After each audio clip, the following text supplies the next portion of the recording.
Welcome back, everyone, and Happy New Year. Here we are, the last installment of Dickens' A Christmas Carol. Get ready. Grab that snuggly blanket. I've got my Christmas Carol one. Grab a pillow, a loved one, a pet, a stuffed animal, that cup of tea.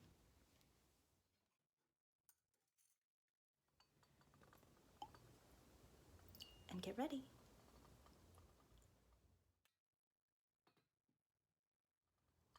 As we conclude Dickens' classic.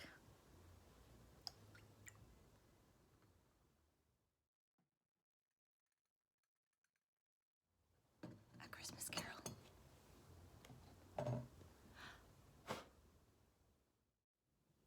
Stave 5, the end of it. Yes, and the bedpost was his own. The bed was his own, the room was his own. Best and happiest of all, the time before him was his own to make amends in. I will live in the past, the present, and the future, Scrooge repeated as he scrambled out of bed.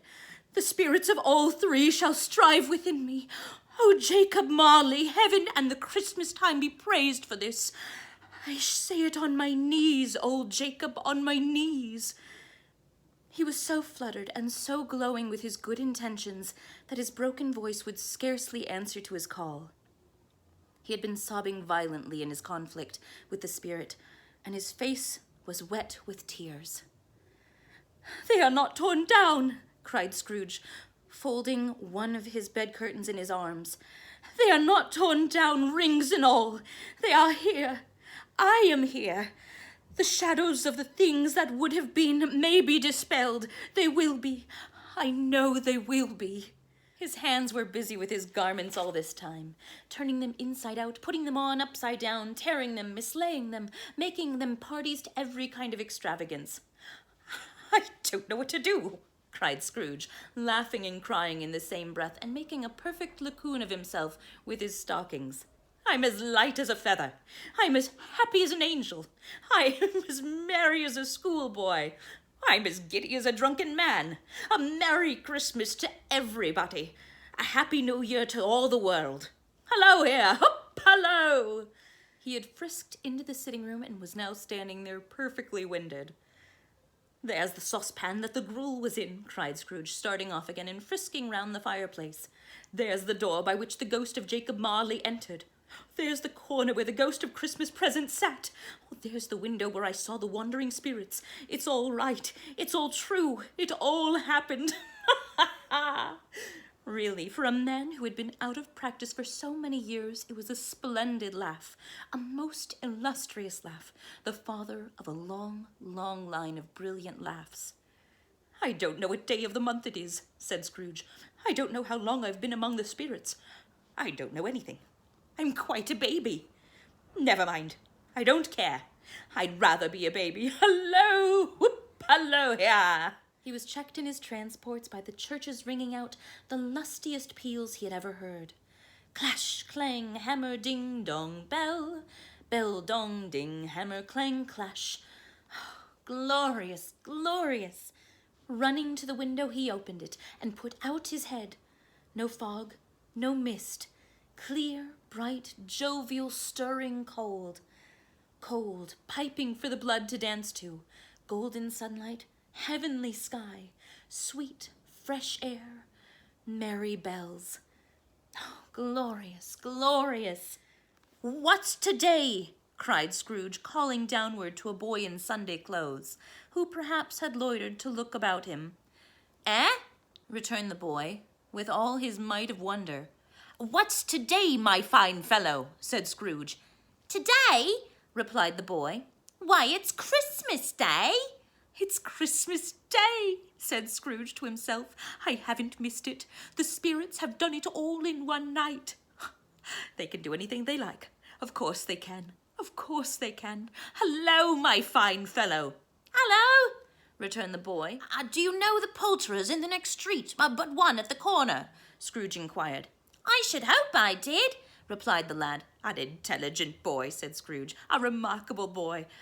Do you know whether they've sold the prize turkey that was hanging up there? Oh, not the prize turkey, the big one.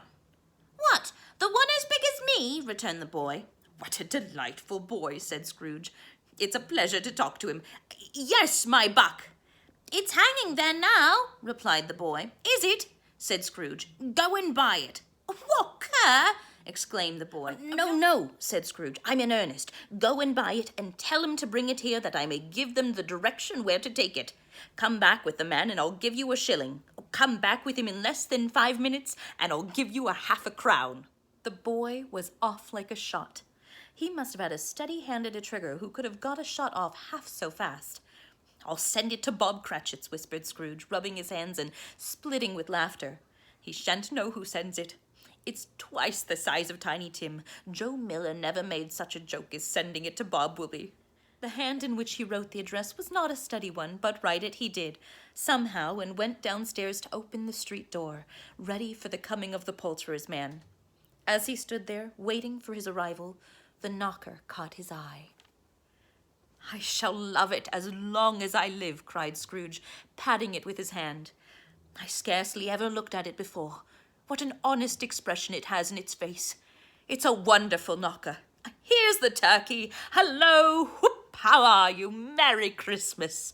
It was a turkey. He could never have stood upon his legs, that bird. He would have snapped 'em short off in a minute like sticks of sealing wax. Why, it's impossible to carry that to Camden Town, said Scrooge. You must have a cab. The chuckle with which he said this, and the chuckle with which he paid for the turkey, and the chuckle with which he paid for the cab, and the chuckle with which he recompensed the boy were only to be exceeded by the chuckle with which he sat down breathless in his chair again, and chuckled till he cried. Shaving was not an easy task, for his hand continued to shake very much, and shaving requires attention, even when you don't dance while you're at it. But if he had cut the end of his nose off, he would have put a piece of sticking plaster over it and been quite satisfied. He dressed himself all in his best, and at last got out into the streets. The people were by this time pouring forth, as he had seen them with the ghost of Christmas present, and walking with his hands behind him, Scrooge regarded everyone with a delighted smile. He looked so irresistibly pleasant in a word that 3 or 4 good-humoured fellows said, Good morning, sir. A Merry Christmas to you.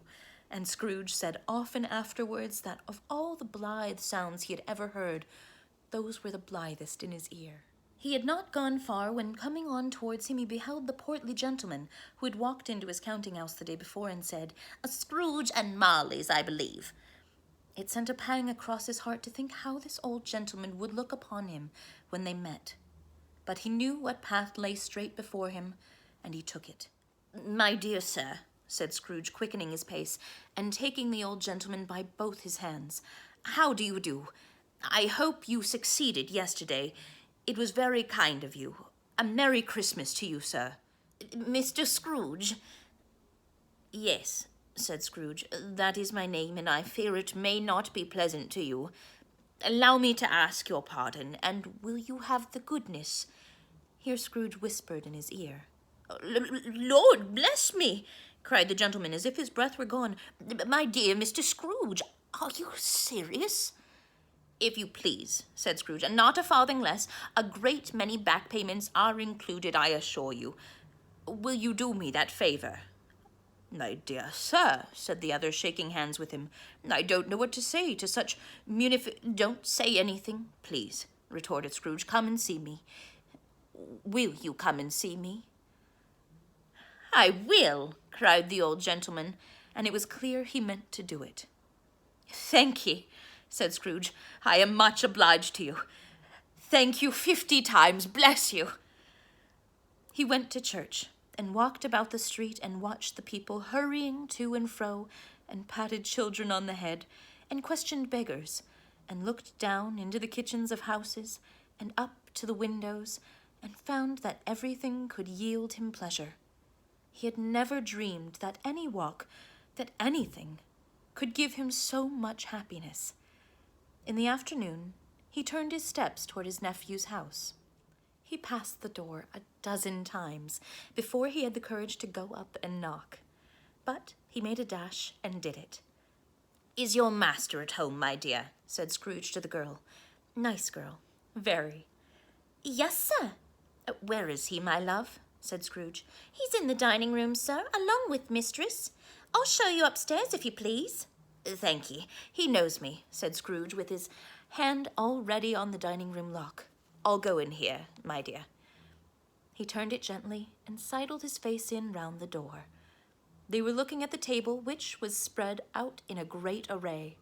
For these young housekeepers are always nervous on such points and like to see that everything is right.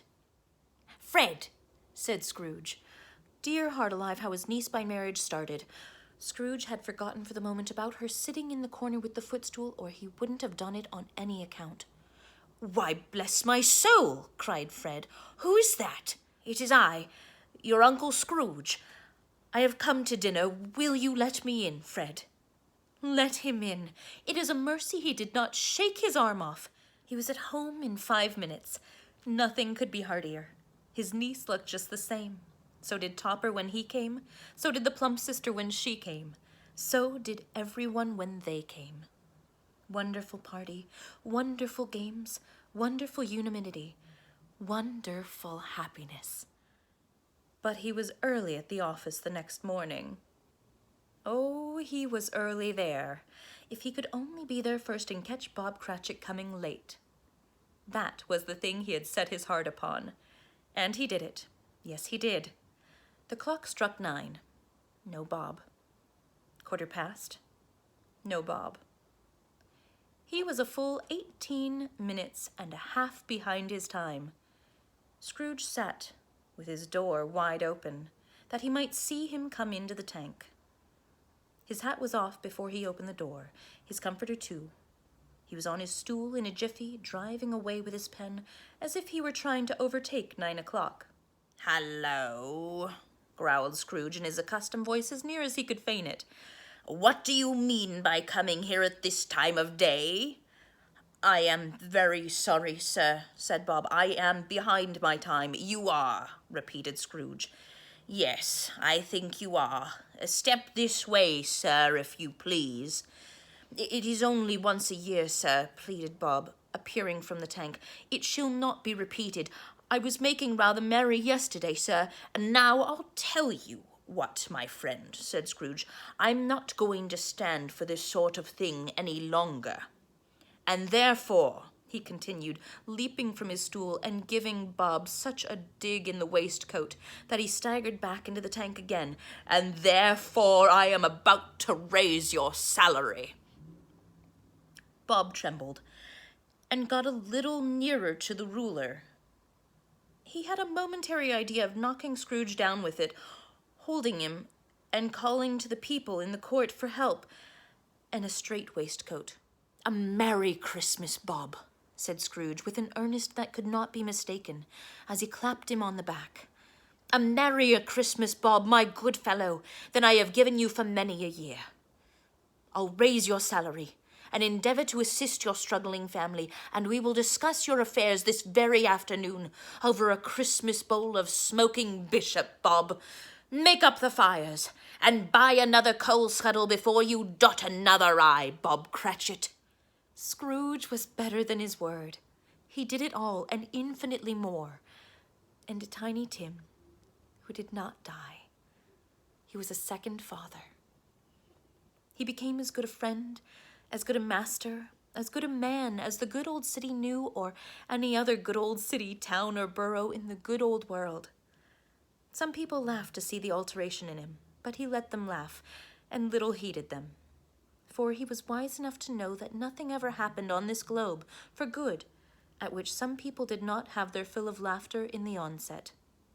And knowing that such as these would be blind anyway, he thought it quite as well that they should wrinkle up their eyes in grins, as have the malady in less attractive forms.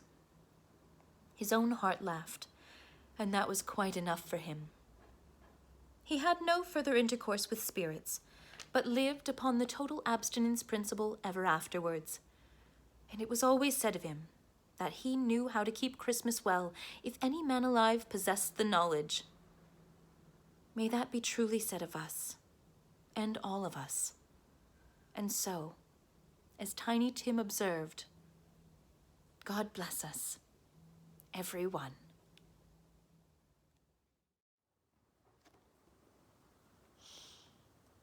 I hope you've enjoyed this year's telling of Dickens' A Christmas Carol as much as I've enjoyed reading it to you. Happy New Year.